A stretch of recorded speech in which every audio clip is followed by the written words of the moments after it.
When making this graph, we always start by plotting our vertex, because remember, y equals x squared, it's going to be that U shape. We got to start with the vertex. The vertex is determined by how far it has been shifted up or down.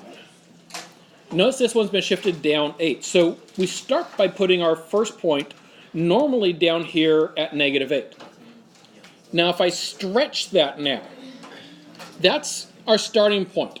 Our starting point's normally at 0 here. So it's up 0. What's 0 times 2? 0. 0. So a vertical stretch by a factor of 2 then means the first point is still at that -8. Okay, now this is y equals x squared. So normally I would go over 1 and up 1. Because 1 squared is 1. But in this case, we have a vertical stretch. So I'm not going to go up 1. Vertical, remember, is up and down. So I'm still going over 1. But instead of going up 1, I'm going to go up twice as far. So I'm going up 2 for this one. So that's where we actually put our point then in blue. So far we know those 3 points. Next up, what if we go over 2? How far up do we normally go? It is 4, yes, because 2 squared, and remember this is x squared, 2 squared is 4. Normally it would be over 2 up 4. In this case though, it's not up 4. We're vertically stretching it by a factor of 2. So 4 times 2 is 8. So that's where we're putting the points in this problem. We're actually going up twice as far to 8. Okay, what about over 3? When we go over 3, how far up do we normally go? 3 squared is 9. So we go up 9 for that normally. But in this case, we're not going to go up 9. How far are we going to go up in this one? 225. No. Close. What's 9 times 2? 18. 18. So this one's going up 18 here. So over 3 up 18 gives us that point. Okay, what about over 4? All right, so over 4 is normally up 16 because 4 squared is 16. In this case, though, we're not going up 16. What are we going up? Well, it's going to be twice that. What's 16 times 2? 32.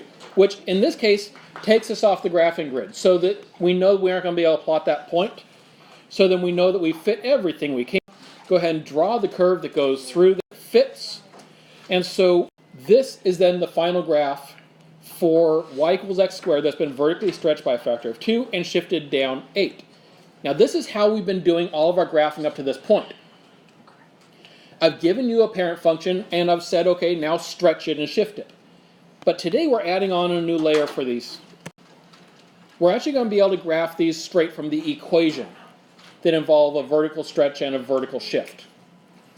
So let's talk about how we get this equation. First of all, we know part of it already. We know that it starts with x squared. And how do we move it down 8? Well, that equation we've seen before, right?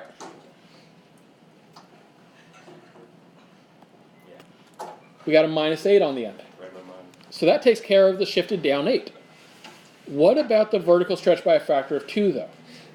Well, remember when we made this graph, whatever we normally went up, I multiplied it by 2. We do the same thing in the equation.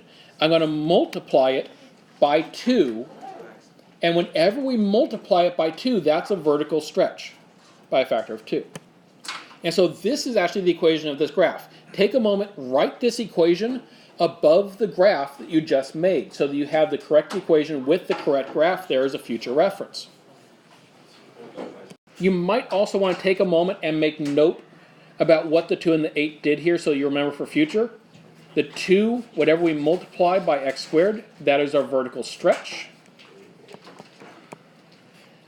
And the 8, whatever we add or subtract onto the end, that is our vertical shift. So as we go forward, anytime you see the numbers in these positions, that's what you can expect. Multiply, it's a stretch. Add or subtract, it's a shift. All right, so next up. Please write this equation, y equals 3 times the square root of x, above your next graphing grid. The first thing we have to do is take our normal point that's at 0, 0, and we see how it might have moved. Now notice there's no shift in this one. And so I'm not just moving it up or down at all. And I know there's no shift because there's nothing added or subtracted onto the end. Okay, multiplying it by 3 though, that's that vertical stretch. What is 0 times 3? 0. So that means 0, 0 is still our first point. We still start at the same place. Then, where do we go from there? Well, normally, we go over 1 and up 1. The 3 here is a vertical stretch by a factor of 3. So, if I'm going to apply this vertical stretch by a factor of 3, I go over the same amount, but I'm going to go up 3 instead of 1. So there's our next point at 1, 3. Okay, where do we go next? Normally, where is our next point? It's over 4 and up 2. Okay, now we're going to apply the 3 to that. Again, a vertical stretch. So I'm going to change how far I go up here. Instead of going up 2, how far up am I going to go? 6.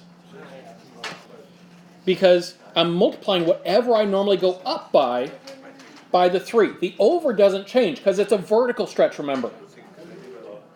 Okay, I just went over 4.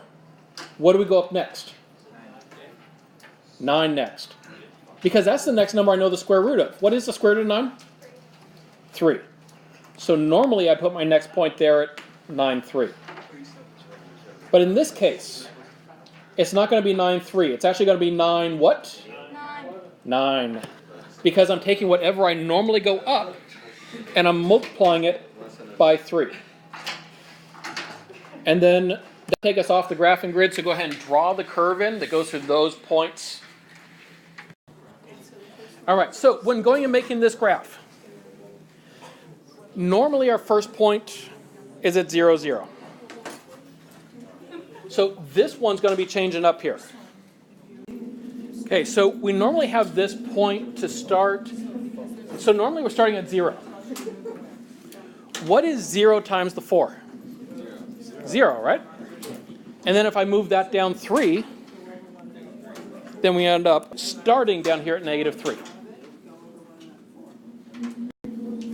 Then from there, where do we go? Well, normally we'd go over 1, up 1.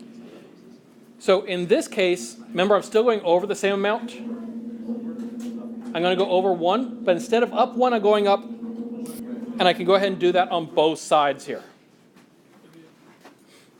All right, normally it'd be over 2, up 2. But in this case, instead of going up 2, I'm going to go up 8. Because I'm doing 4 times the 2.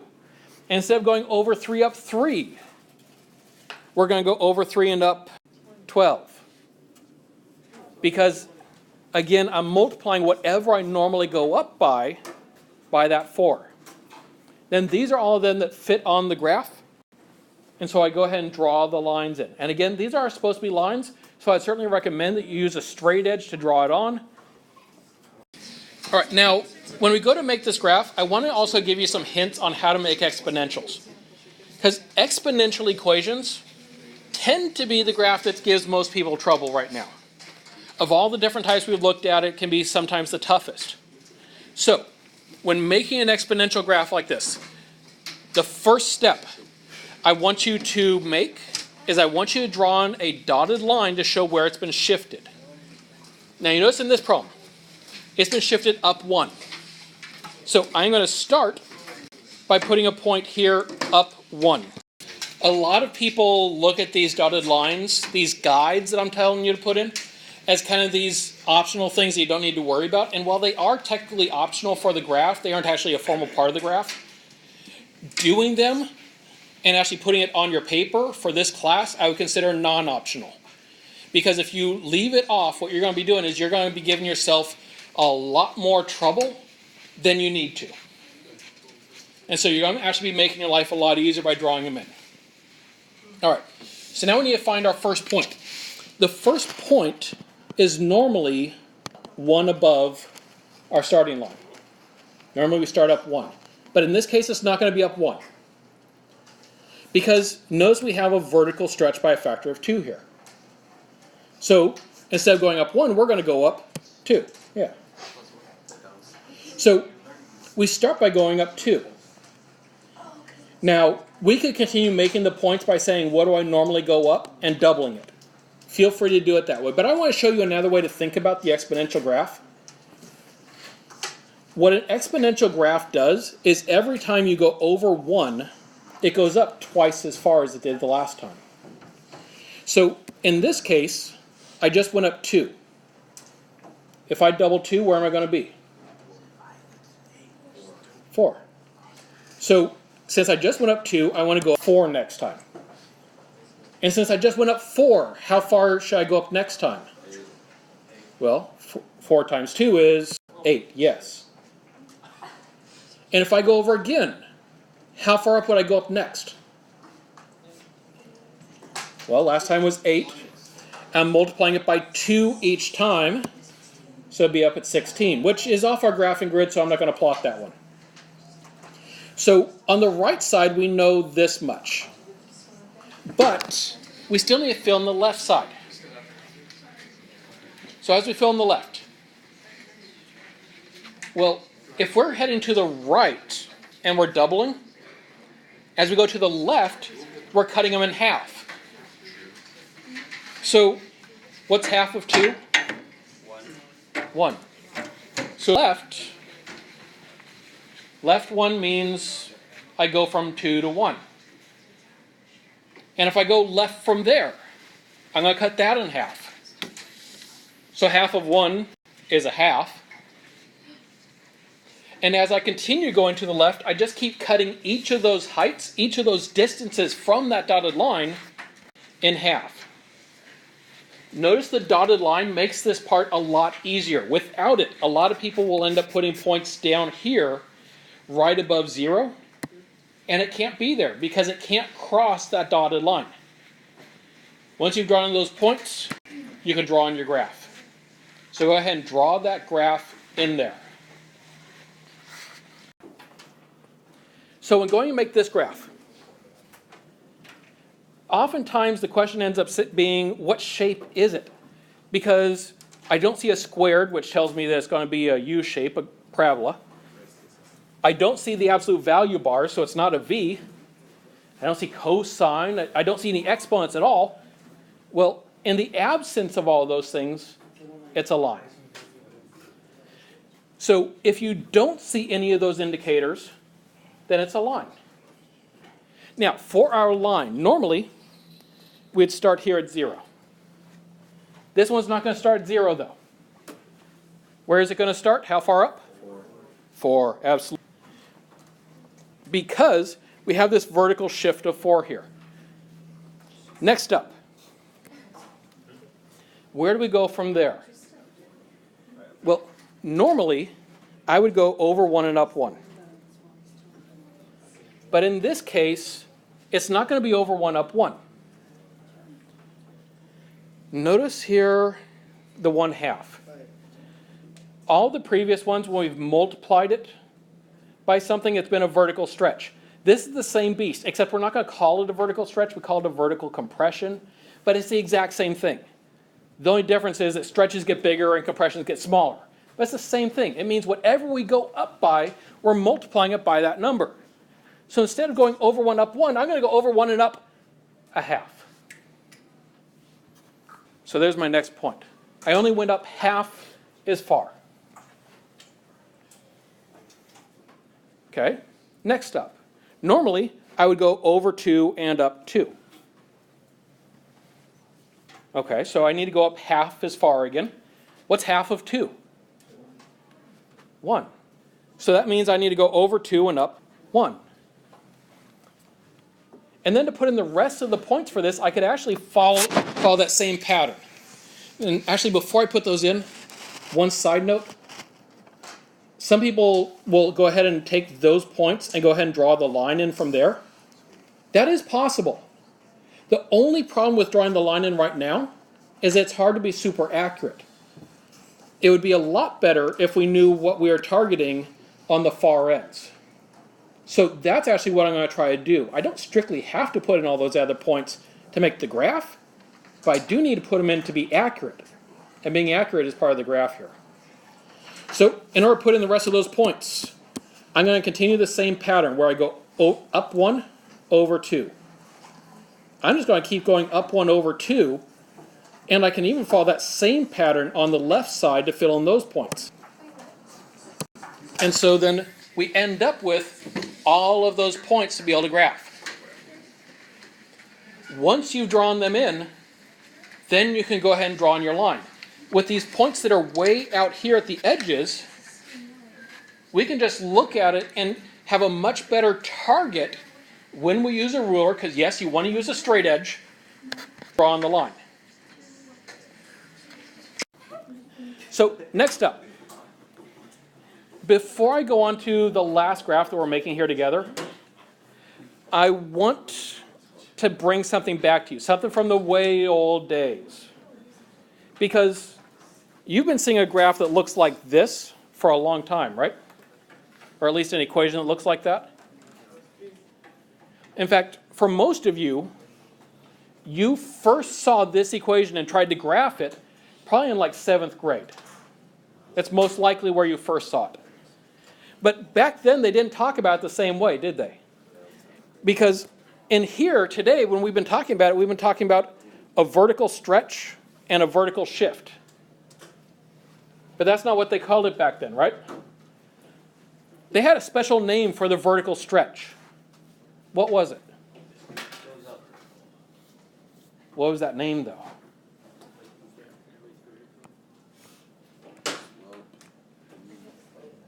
Remember slope?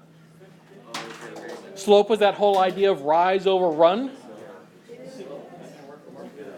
Notice what we just did when we made this graph. When we made this graph, we went up 1 and over 2. We used the slope. We just didn't talk about it in those terms. Because slope is specific only to lines. It only works if we're dealing with a line. But vertical stretch, that works for all these graphs. So all we're seeing is just, hey, this is the same thing you did before, it's just different terminology. And like, here we've been talking about a vertical shift. It wasn't called a vertical shift before, though, was it? What do we call that number that's in the forward position here? Well, you notice it's where it starts, it's where it crosses the y-axis. The y-intercept, absolutely. And why is it the y-intercept? Because it's how far it's been moved up or down. And that happens to be where it starts on the y-axis, because it's a vertical shift. So really what we've done is we've just seen, hey, all that old stuff that you knew with slope and y-intercept, we're still using it. It's just that now we're speaking in terms that apply to all graphs, not just this one unique case. Okay, now we're going to go on to trig graphs. Write this equation above your first trigonometric graph. I'm going to start by walking this through the way that we would have done it before. I don't want you copying down a graph yet, because I'm going to show you an easier way to approach this. But I want to start by showing you the way that we used to do it. Okay? So if I was graphing this like we have done before, I would start by saying, okay, well, normally my first point's at 1, and I'm going to stretch that. In this case, I would stretch it by a factor of 3. So that point moves up to 3 from the stretch. Then I would use the shift, which tells me to go up 2. So then it would go up 2 from there, and I have my first point. And then I'd go to 90, and I'd say, okay, well, 90 is normally at 0. I need to take that point and stretch it by 3. 0 times 3 is 0, plus 2 is 2. So I get it at, and 180 is normally at negative 1. If I stretch that by 3, negative 1 goes to negative 3, and then I end up moving that up 2 from there. It would happen to end up back at negative 1. Yes, that can happen. Sometimes it'll end up back at the same place, sometimes it won't. And I can keep doing that for every single point on that graph, draw the curve in. But again, I said not to worry about copying it down yet, because I'm going to show you an easier way. So, there's a better way to make these cosine graphs now that we have a little bit more going on. Because that other method works fine if we're only making one transformation. But it gets to be a headache when we have to do more than one at a time. So an easier way to do it. First up, on your paper, draw a dotted line horizontally at 2. This line represents the midline of our graph. It is the middle. Because 0 used to be the middle of our graph, now it's going to be 2. Should be a dotted line, not solid. Dotted shows that it's being used as a guide and is not part of the graph itself. Now we're going to put in 2 more lines. How high above that midline is our top point going to be? Well, this is determined by that vertical stretch. So I need to go up 3. How about down? How far down do we go below that midline? Also 3. So put in 2 more dotted lines. One of them that's 3 above the midline, and one of them that's 3 below the midline.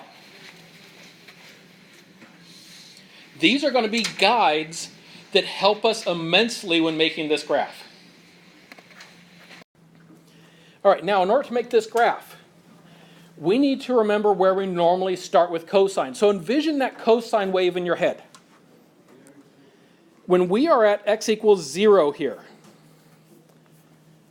are we at the top of the wave, the middle of the wave, or the bottom of the cosine wave? Well, normally it's at 1, right? 1 is normally the top. So our point should be at the top of the wave. That means on the top line. So put your first point at 0, 5. Notice it's going on the top line. Every single point we put on is going to be on one of those dotted lines. So if I was just at the top, where do we go next? From the top, do I go to the top, the middle, or the bottom? The middle. Yeah. So my next point needs to be there in the middle. Okay, what about the point after that? I just went top, then middle. Where's next? Top, middle, or bottom? Bottom. Which means it goes on the bottom of those 3 lines. Okay, I went top, middle, bottom. What's next? Middle. Top, middle, bottom, middle.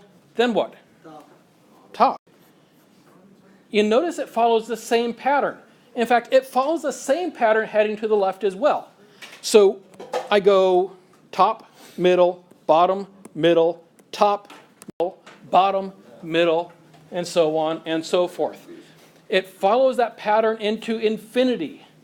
Top, middle, bottom, middle, top, middle, bottom, middle, top, middle, bottom, middle. Follows it on and on and on. Draw your curve through those points.